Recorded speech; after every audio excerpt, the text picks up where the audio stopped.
Bienvenido al 13º episodio de la serie Evangelios Apócrifos. Si estás aquí por primera vez, puedes consultar los demás capítulos de la serie que están disponibles en nuestro canal. El enlace a la lista de reproducción está en la descripción. En los 2 episodios anteriores tuvimos la oportunidad de hablar sobre 2 evangelios que forman parte de la polémica que rodea a la figura de María Magdalena.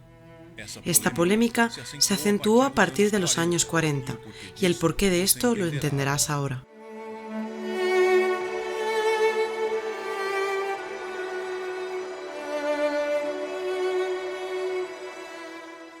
En 1945, en Nag Hammadi, Egipto, se encontró una fantástica biblioteca con varios textos gnósticos que habían estado perdidos durante mucho tiempo, aunque se sabía de su existencia ya que fueron citados por muchos nombres de la Iglesia en los siglos IV y V.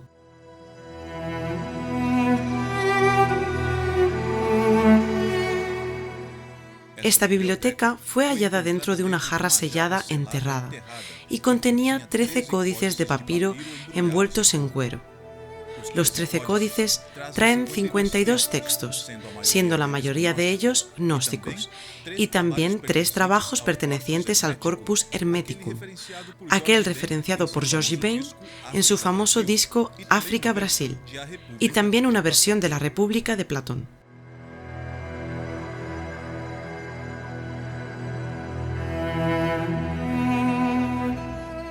El texto tratado en el capítulo 11 de esta serie, el Evangelio de María Magdalena, por ejemplo, tiene su versión más completa encontrada en estos códices. Sin embargo, el texto más polémico de todos los encontrados allí tal vez sea el Evangelio de Felipe. El Evangelio de Felipe nos trae una serie de dichos de Jesús, y entre estos dichos hay una narrativa sobre el descontento, que quizás podríamos llamar celos, que los apóstoles tenían de la relación de Cristo con María Magdalena. Relación esta descrita con ciertos detalles que pueden, en un primer momento, escandalizar, pero que en un análisis más profundo podría ser fácilmente desmitificado. Obviamente, la industria del entretenimiento no podía perder esta oportunidad, y ahí comienza la polémica alrededor de la figura de María Magdalena en la cultura popular. Solo 6 años después del descubrimiento de la biblioteca en Nag Hammadi, en 1951, el gran escritor griego Nikos Kazantzakis ya era famoso por su obra Zorba el griego, llevada al cine en 1964 por el director Michael Kakoyannis, en el clásico del mismo título protagonizado por Anthony Quinn. Entonces, en ese año de 1951, Kazantzakis publica lo que sería su libro más polémico y que fue incluido en la lista de libros prohibidos por la Iglesia Católica, La Última Tentación. En este libro, Jesús sufre con los dolores de la existencia humana y tiene una relación afectiva con María Magdalena, además de otros detalles que dejaremos que tu curiosidad tenga el placer de descubrir. Años después, en 1988, el ya consagrado director Martin Scorsese lleva al cine su versión del libro de Kazantzakis, añadiendo un detalle en el título, lanzando la película como La Última Tentación de Cristo.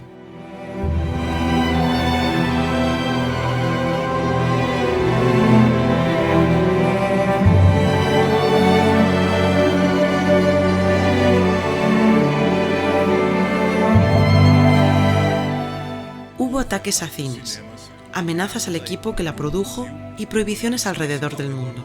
En Chile, por ejemplo, la película solo fue liberada para exhibición en 2002, estrenándose 14 años después.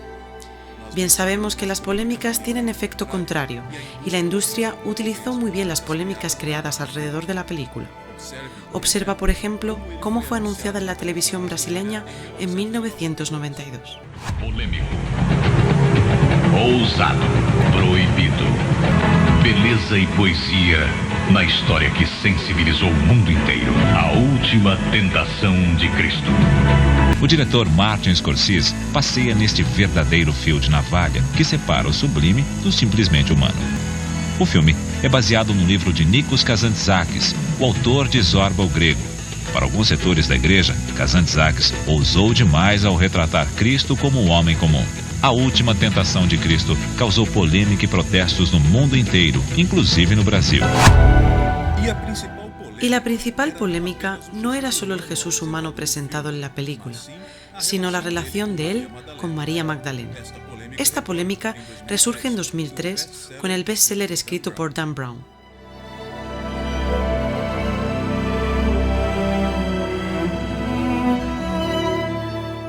En el libro El Código da Vinci, el autor crea una divertida investigación alrededor de misterios de la religión cristiana que terminan amenazando lo que sería la base de la institución más antigua aún en actividad, la Iglesia Católica. La gran amenaza está relacionada, una vez más, con una supuesta relación polémica entre Jesús y María Magdalena y sus consecuencias. Respetando a las personas que aún no han leído el libro o no han visto la película hecha en 2006, no contaremos más detalles, pero está más que claro que el tema Jesús y María Magdalena llama la atención de religiosos y no religiosos, a punto de ser una base segura para crear entretenimiento en libros, películas y documentales, y por qué no, también para instrumentalizar la fe y la incredulidad de las personas en beneficio de intereses oscuros. Hoy entonces es el turno de la serie Evangelios Apócrifos de explorar este tema dentro del texto que más explícitamente lo trajo a colación. Pero nuestro objetivo es lo contrario de todo lo que ya se ha hablado en este vídeo. La serie intentará desmitificar lo máximo posible este texto, siempre con humildad y honestidad, buscando de la manera más neutral posible una lectura que sea natural y fiel, sin ningún fin que no sea solo el de crear un intercambio de información saludable con el público, de despertar la curiosidad, no por la polémica, sino por el deseo de conocer estos textos en profundidad.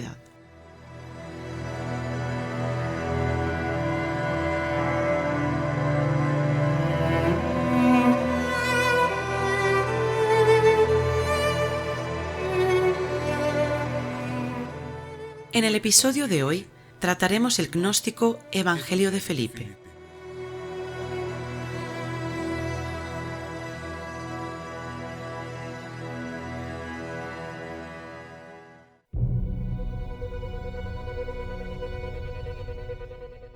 La palabra apócrifo viene del griego apócrifos, que significa oculto. En la literatura, el término se usa comúnmente para designar aquellos libros que se mantuvieron en la clandestinidad, y en la bibliología se utiliza para identificar las obras religiosas de la Iglesia primitiva que carecen de autoridad canónica, es decir, que no eran leídas en el culto público, porque no eran consideradas palabra de Dios dada a los hombres.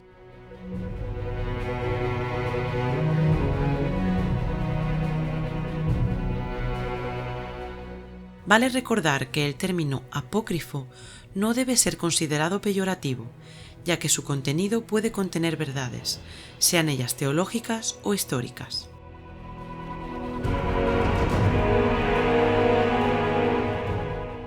Los evangelios apócrifos son textos escritos en diferentes épocas, siendo muchos de ellos pertenecientes a la Iglesia primitiva y otros ya medievales.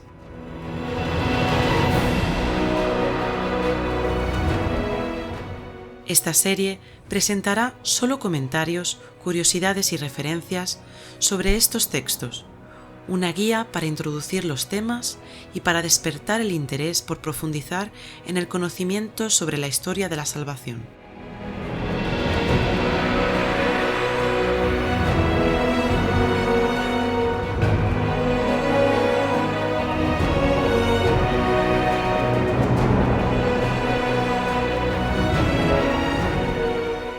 Los textos íntegros pueden encontrarse en Internet gratuitamente, y para la serie se leyó la traducción del profesor Federico Lorenzo de la Universidad de Coimbra, publicada en 2022.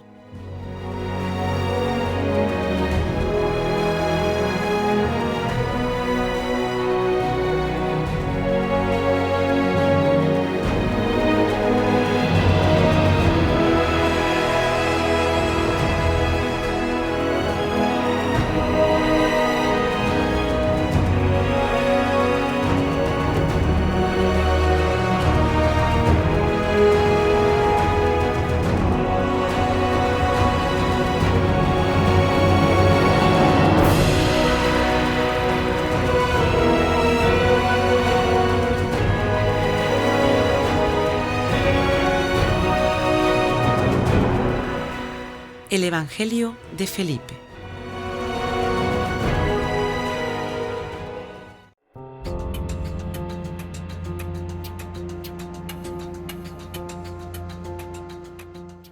Como se mencionó en la introducción de este vídeo, este evangelio fue encontrado en 1945 en Nag Hammadi, pero su existencia ya era conocida gracias a una cita de Epifanio de Salamina en su obra Panarion, misma situación del texto tratado en el episodio anterior sobre las grandes cuestiones de María. En la cita, el autor dice que el Señor le reveló lo que el alma debe decir y cómo responder a cada una de las preguntas de las virtudes del cielo. El alma debe responder que se conoció a sí misma y que estuvo consigo misma desde todas partes, que no sembró hijos para el príncipe, sino que arrancó sus raíces y reunió los miembros dispersos, y que sabe quién eres tú, y que ella misma, el alma, es del número de los celestiales.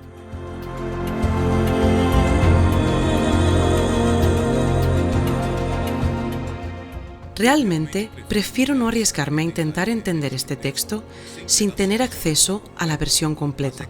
Pero es claro el contexto, muy similar a la enseñanza que Jesús le dice a María Magdalena en el Evangelio de María, tratado en el episodio 11 de esta serie.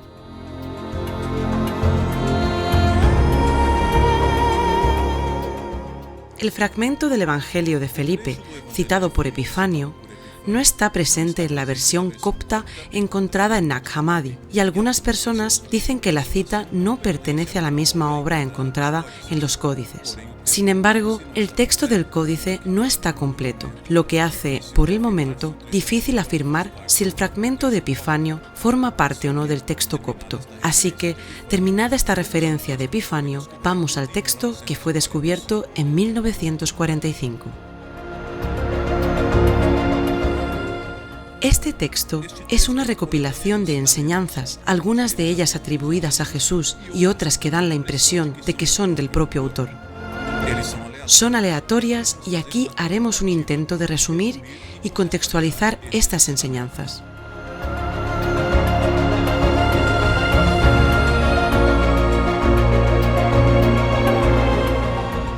El texto disponible comienza ya con las enseñanzas no saliendo de la boca de Jesús, sino del autor. Él dice, a través de figuras de lenguaje y pequeñas parábolas, que los cristianos de ahora son los que antes tenían solo a la madre, el judaísmo, y ahora con el cristianismo tienen padre y madre, están completos y con acceso a la vida eterna. El autor compara la vida en el mundo con el invierno, donde se siembra para cosechar en verano, y que aquel que cosecha en invierno no cosecha, solo arranca, haciendo una clara referencia a la vida terrenal y a la vida eterna.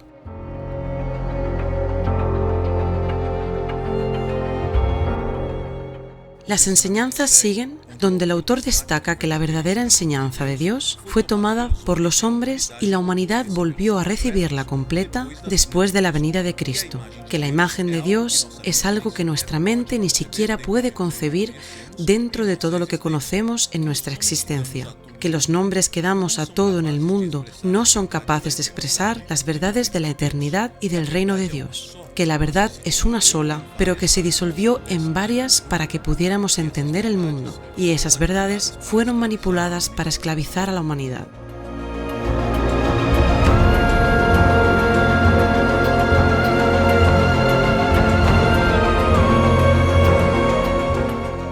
El autor continúa diciendo que la verdad siempre estuvo en el mundo, estando sembrada, pero solo se materializó con la venida de Cristo. Y finalmente el ser humano pudo hacer la cosecha. Cristo es comparado con el pan de vida que alimenta al hombre, que aquel que no conoce a Cristo es un ser más parecido a los animales de la naturaleza, que sin tener acceso al pan de vida, se alimenta con lo que encuentra en el camino.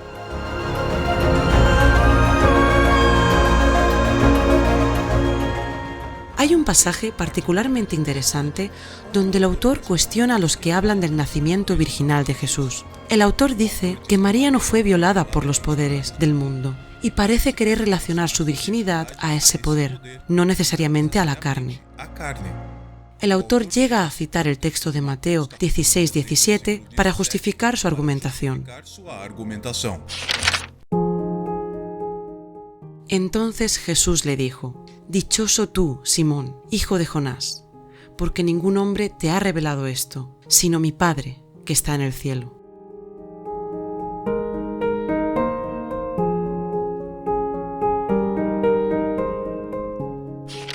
El autor, para justificar, dice que Jesús, al especificar que decía que era su Padre de los cielos, quería decir que tenía dos padres, uno en el cielo y otro en la tierra. Ahora bien, ¿quién soy yo para querer interpelar al autor de este texto? Pero es necesario contextualizar que la palabra Padre siempre fue usada por Jesús para referirse a Dios, y que Dios es señalado por Jesús como Padre de toda la humanidad, como podemos ver, por ejemplo, en Mateo 6:6. Pero tú, cuando ores, entra en tu cuarto, cierra la puerta y ora en secreto a tu Padre. Y tu Padre, que ve lo que haces en secreto, te dará tu recompensa.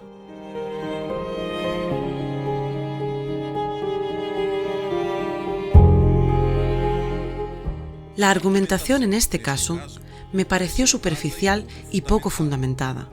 Llega a sonar prepotente la manera en que el autor intenta mostrar que su línea de pensamiento gnóstico es más realista que la teología de otras corrientes cristianas de la época.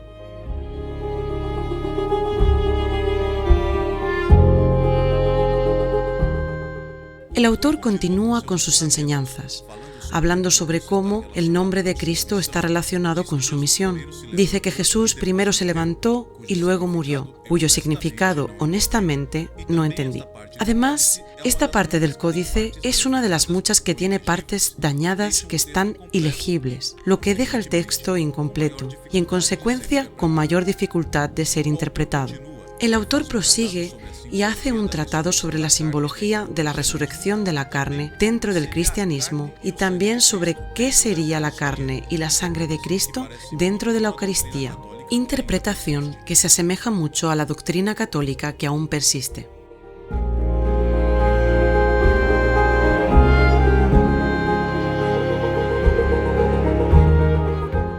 El autor también dice que Jesús apareció en la tierra a cada persona conforme a lo que cada uno era, como un espejo. A los pequeños apareció pequeño, a los grandes apareció grande, y a los hombres apareció hombre. A los apóstoles, en su aparición después de la resurrección, apareció grande, y volvió grandes a sus apóstoles, para que éstos vieran su grandeza.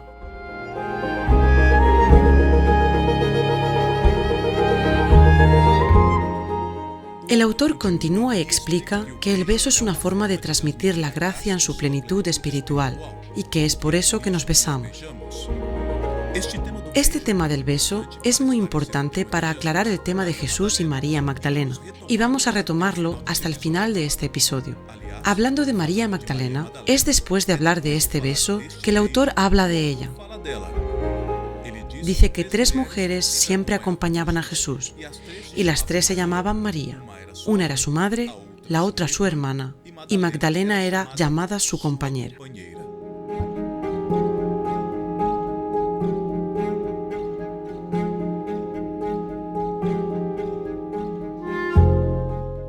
Ahora bien, ¿qué sería la compañera de Cristo en este contexto? La palabra griega utilizada aquí es koinonos, un término usado en el cristianismo para referirse a participación, compañerismo, comunicación, tener en común, compartir. En resumen, aquí claramente se refiere a María Magdalena como una persona importante en la vida y obra de Jesús, pero no necesariamente en una posible supuesta vida conyugal. Observa, por ejemplo, cómo utilizamos en español el término camarada, que viene del latín cámara, y significa aquel con quien compartes tu cuarto, tu cámara, pero que usamos para referirnos a un amigo, a un compañero de lucha o alguna otra relación que sea más que un simple conocer, pero sin tener relación alguna con su significado original de compartir un cuarto. Entendido esto, prosigamos con el texto.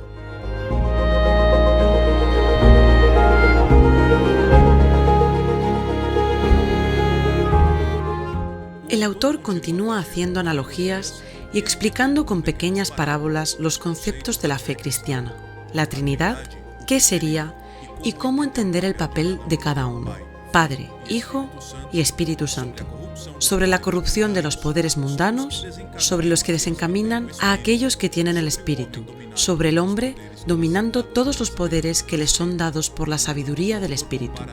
El autor compara la sabiduría de las enseñanzas de Dios a un tinte auténtico, que se disuelve en aquello que es teñido por él.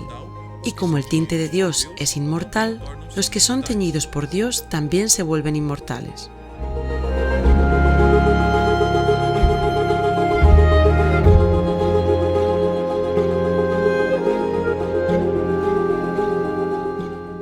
El autor habla sobre cómo Cristo hizo iguales a Él a todos aquellos que lo vieron, de cómo recibir es un acto de fe y compartir lo recibido es un acto de amor. Continuando con la lectura del texto, encontrarás aún una explicación etimológica de los nombres por los cuales Jesús era llamado por los fieles, una hermosa comparación de los hijos de Dios con una perla, que esté arrojada en el lodo o bañada en un bálsamo precioso, no pierde ni gana su valor, siempre será reconocida a los ojos de Dios por el valor que tiene.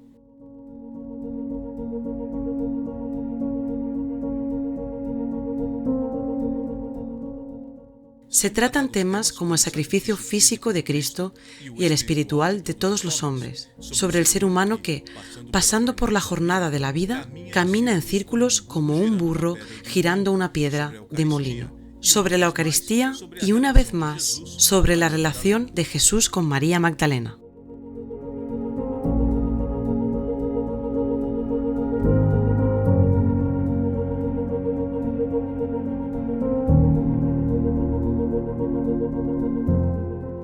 En la continuación del texto, que parece tener poca o ninguna linealidad narrativa, el autor dice que María Magdalena era la compañera de Jesús y que él la amaba más que a todos los discípulos y que solía besarla frecuentemente en sus labios.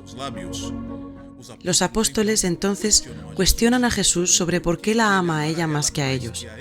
Y Jesús responde que cuando un ciego y una persona que ve están en la oscuridad, ambos están en la misma situación.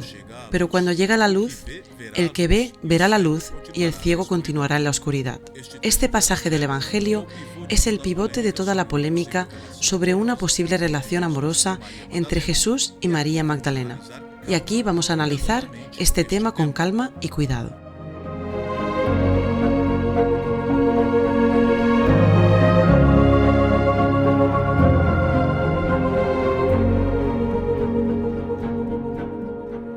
La primera sugerencia de esta relación sería la frecuencia con que Jesús besaba a María Magdalena en la boca, lo cual, por sí solo, en el contexto de la sociedad en que vivimos, ya sería suficiente para que esta relación fuera amorosa en el sentido del término eros, que es lo que estamos tratando aquí.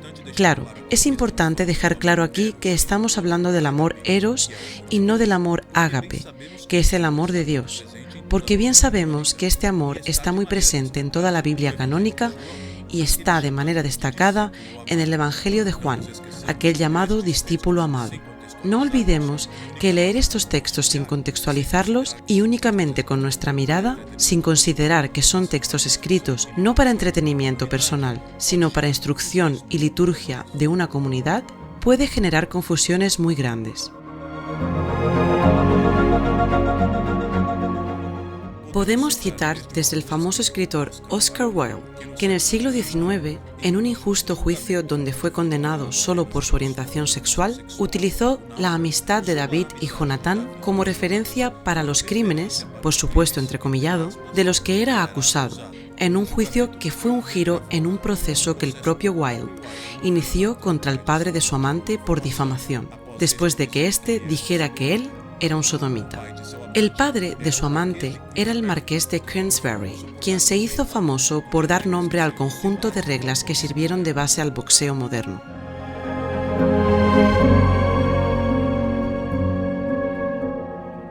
Sí, es una referencia repleta de matices donde podemos debatir la cantidad de errores grotescos que había y aún hay en nuestra sociedad y cultura.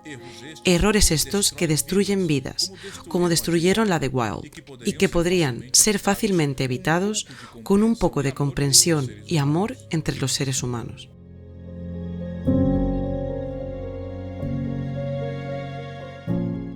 Sin embargo, vamos a centrarnos en lo que aquí nos servirá de referencia, que es la asociación que Oscar Wilde hizo de David y Jonatán con el amor homoafectivo que él estaba siendo obligado a defender. El texto del primer libro de Samuel, capítulo 18, versículos 1 al 4, dice lo siguiente. Después de que David acabó de hablar con Saúl, Jonatán se hizo muy amigo de David y llegó a quererle como a sí mismo. Saúl, por su parte, lo tomó aquel mismo día a su servicio y no le dejó volver a casa de su padre. Y Jonatán y David se juraron eterna amistad, porque Jonatán quería a David como a sí mismo. Además, Jonatán se quitó la capa y la túnica que llevaba puestas, y se las dio a David, junto con su espada, su arco y su cinturón. En ningún momento se habla de un amor erótico, sino de un apego de almas y un amar como a sí mismo. Amor que Jesús dice en los evangelios que debemos sentir por todos nuestros semejantes. Jonatán comparte con David sus vestiduras especiales de guerra porque él era el hijo del rey y tenía acceso a estos privilegios que David no poseía, ya que era solo un pastor de ovejas que, siendo muy joven, acababa de ser aclamado como héroe del pueblo por haber matado al gigante Goliat.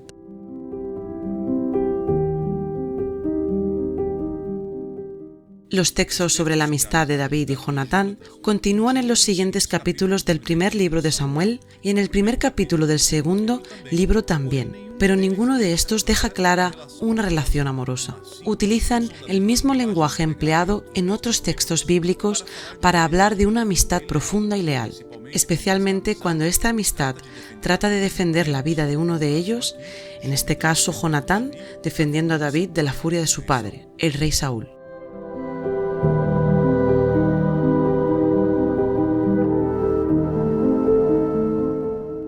Esta interpretación de una relación amorosa subliminal entre David y Jonatán no fue defendida solo por el gran Oscar Wilde, sino también por muchos estudiosos en la actualidad.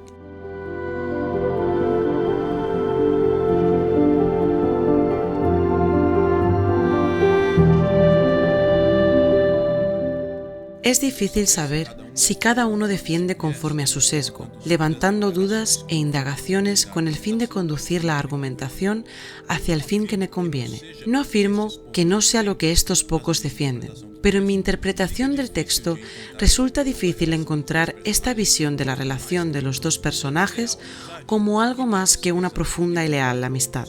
Tengo esta visión porque comparo con otros textos bíblicos escritos en contextos similares, por culturas parecidas y también analizando los términos, lo que me lleva a concluir que no. Obviamente, los que defienden lo opuesto también siguen este mismo camino, pero llegan a una conclusión diferente.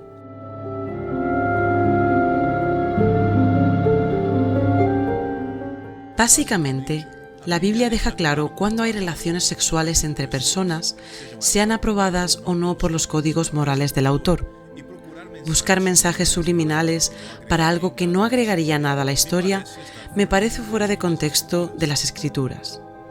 No pienses que estamos saliendo del tema de la relación entre María Magdalena y Jesús, porque todo este rodeo que dimos en la supuesta polémica de la amistad entre David y Jonatán nos sirve para adentrarnos en la realidad del texto sobre lo que está directamente escrito acerca del beso en la boca entre Jesús y María Magdalena, lo que genera el asombro de quien lee e identifica en este acto una relación amorosa.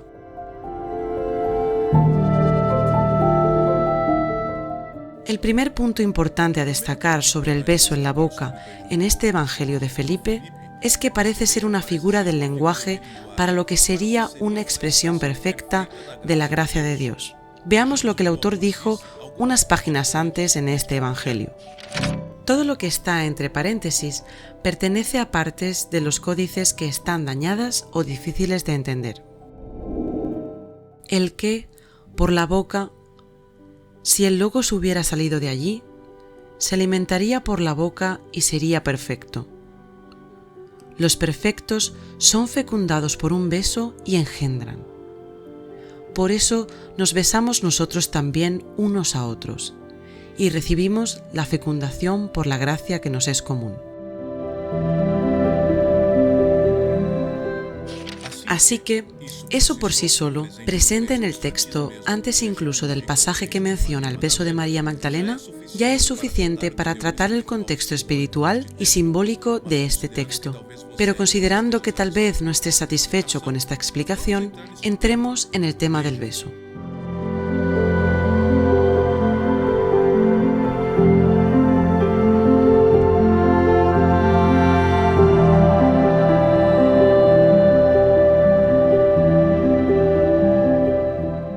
El investigador Justin García y su equipo del Instituto Kingsley de la Universidad de Indiana en Estados Unidos evaluaron 168 diferentes culturas para identificar cómo cada una de ellas lidia con el beso como expresión romántica y descubrieron algo que tú, occidental, quizás nunca hayas imaginado. Solo el 46% de estas culturas suelen besar a sus parejas sexuales o románticas en la boca. Este estudio, como ya se especificó, evalúa 168 culturas, lo que no significa necesariamente países. Los investigadores no encontraron el beso romántico en los pueblos de América Central y la Amazonia, por ejemplo, lo que no significa, evidentemente, que los iberoamericanos de cultura europea y que habitan esta parte del planeta estén en esta estadística. Puedes buscar el estudio por ti mismo y profundizar en este interesante tema. Sin embargo, esta investigación nos deja un dato interesante que puede alimentar la polémica de Jesús y María Magdalena. El beso romántico fue más prevalente en Oriente Medio, estando presente en las 10 culturas estudiadas por el grupo, y Jesús y María Magdalena vivían justamente en Oriente Medio.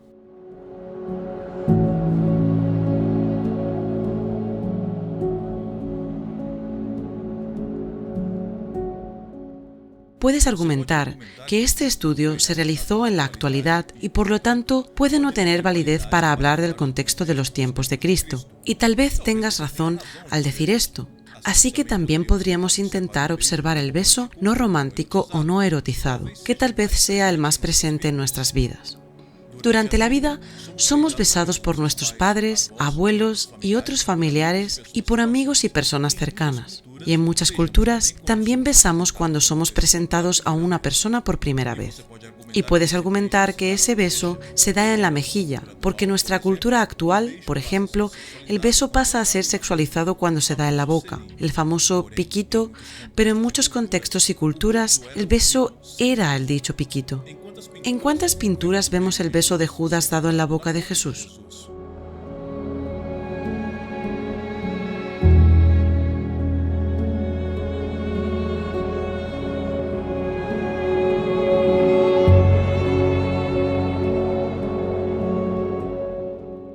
Observa también que Judas indica que aquel que fuese besado por él sería Jesús, quien debería ser arrestado por los soldados, y el beso de Judas se muestra como parte del saludo cotidiano.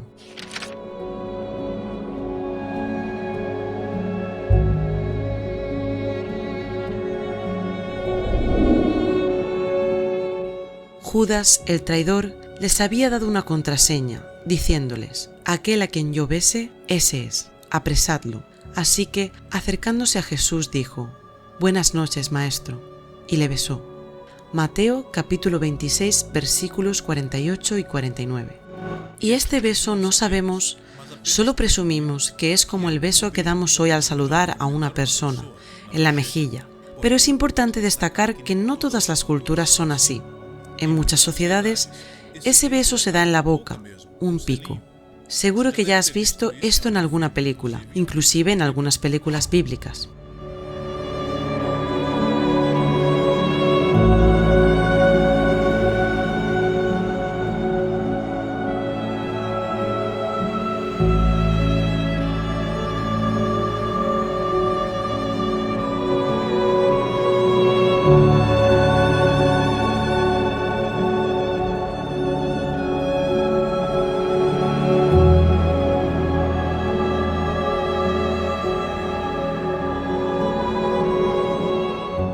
Observe también, por ejemplo, esta escena de la miniserie Resurrección, basada en el último libro del gran escritor ruso León Tolstoy.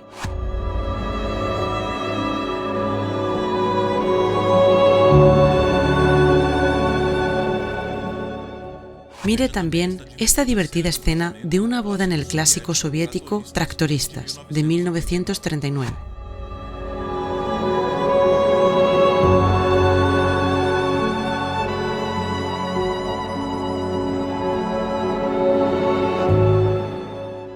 En resumen, aunque los besos que Jesús daba en la boca a María Magdalena citados en este texto sean literales, esto no indica necesariamente que tuvieran una relación amorosa y o sexual. De hecho, cuando esto ocurre en otros textos bíblicos, la descripción suele ser bastante clara, aunque con palabras y términos de la época.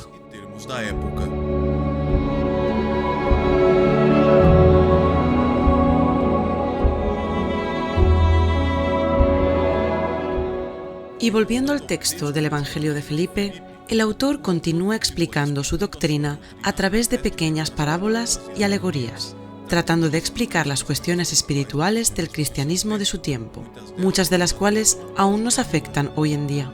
Incluso transforma hechos que en el dogma cristiano son físicos, como la resurrección de la carne, en temas espirituales. El autor también habla sobre la no dualidad entre el bien y el mal, sobre la unidad del ser humano dentro de una eternidad donde no hay nada que nos separe, ni siquiera los géneros, y sobre el nacimiento virginal de Cristo como una conexión simbólica con la creación del primer hombre, Adán. El texto de este Evangelio es tan complicado de leer que cuesta entender qué es alegórico, espiritual, una parábola o un hecho. La verdad es que parece no tener ningún hecho y que todo lo que parece hecho aquí es parábola.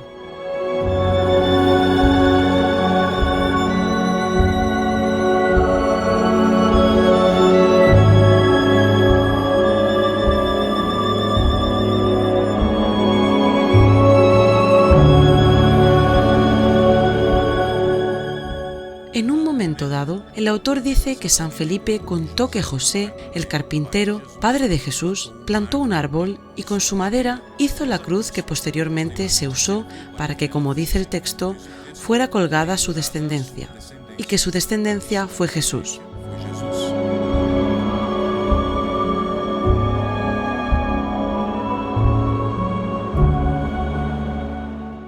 Aquí hay dos afirmaciones. Una, de que Jesús era hijo biológico de José, y otra, de que éste fabricó la cruz que se usó con su hijo. Sin embargo, el autor continúa hablando sobre el árbol del centro del jardín, el árbol de la vida, y que de la oliva recibimos la crisma, y de la crisma la resurrección. Al concluir, queda clara una vez más la utilización de la parábola para tratar temas espirituales y teológicos. El texto también habla del amor cristiano, del adulterio a ese amor de Cristo, donde una persona no puede servir a dos señores, a Dios y al mundo.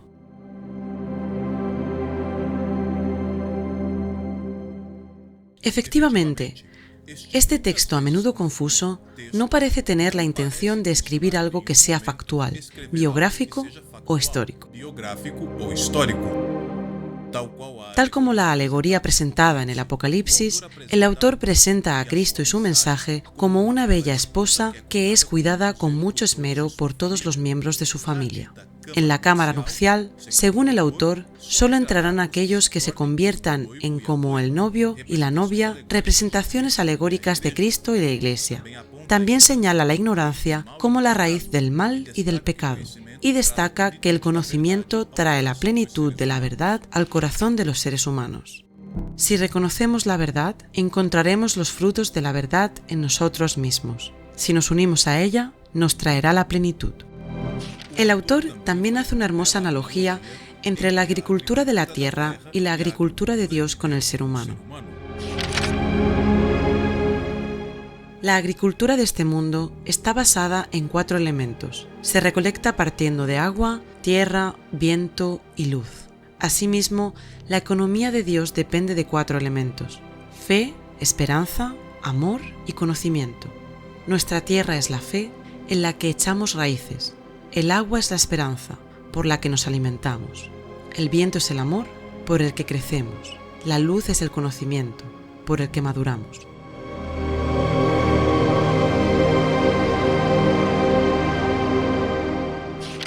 Este evangelio apócrifo, cuya lectura es recomendada, no parece tener la intención de atribuir la autoría al apóstol Felipe, ya que en un momento se refiere a él en tercera persona.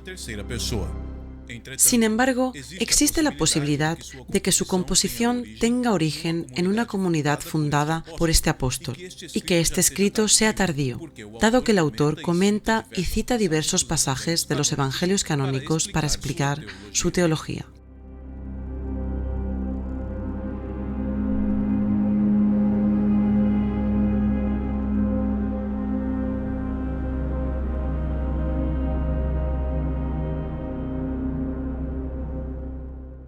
Y sobre la polémica de este evangelio vale la pena reflexionar. Incluso si Jesús hubiera tenido alguna relación amorosa antes o durante su vida pública, ¿en qué cambiaría eso el mensaje y la esencia del evangelio?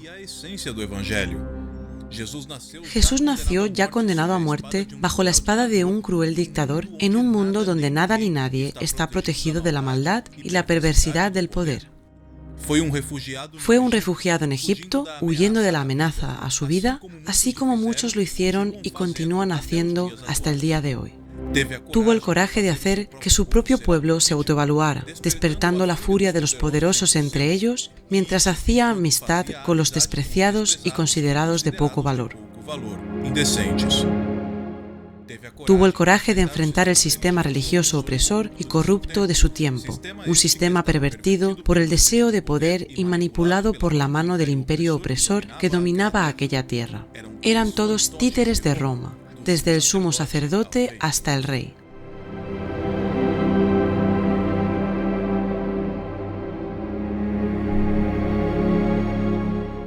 Este mismo Jesús realizó tantos milagros, devolviendo la voluntad de vivir a cuerpos que estaban vivos pero se sentían muertos, devolviendo la visión a personas que veían pero se sentían ciegas, que caminaban pero sentían que no avanzaban, y enseñó a su nuevo pueblo, que es todo aquel que habita el mundo, cómo hacer la revolución sin perder el amor y su esencia, la de la fraternidad entre todos los hijos de Dios.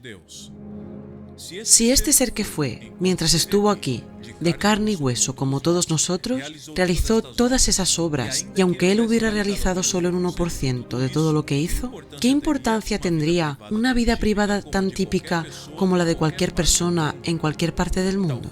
Tal vez deberíamos revisar nuestras mentes y descubrir si lo que nos está llamando la atención en la actualidad es beneficioso para nuestras vidas, y nuestras vidas en plural, porque bien sabemos que no vivimos solo de pan, que en esta vida necesitamos mucho más de lo que el cuerpo pide para vivir. Nuestro espíritu tiene hambre constante y debemos elaborar y cuidar muy bien la dieta que le ofrecemos.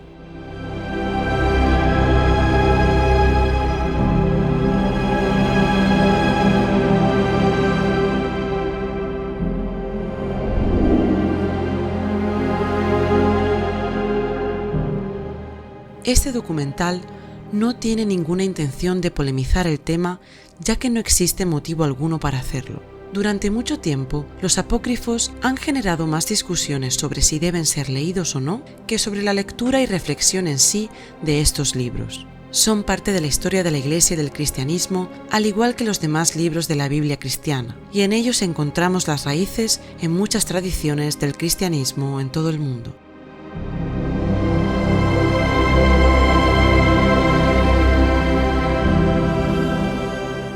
También es interesante recordar que la Biblia cristiana difiere entre las distintas denominaciones cristianas, ya que existen diferencias entre la Biblia ortodoxa, la católica y la protestante, en la cantidad de libros que contiene cada canon. Para comprender y reflexionar sobre los apócrifos, es necesario realizar el mismo ejercicio que se hace al estudiar la Biblia y cualquier otro escrito histórico.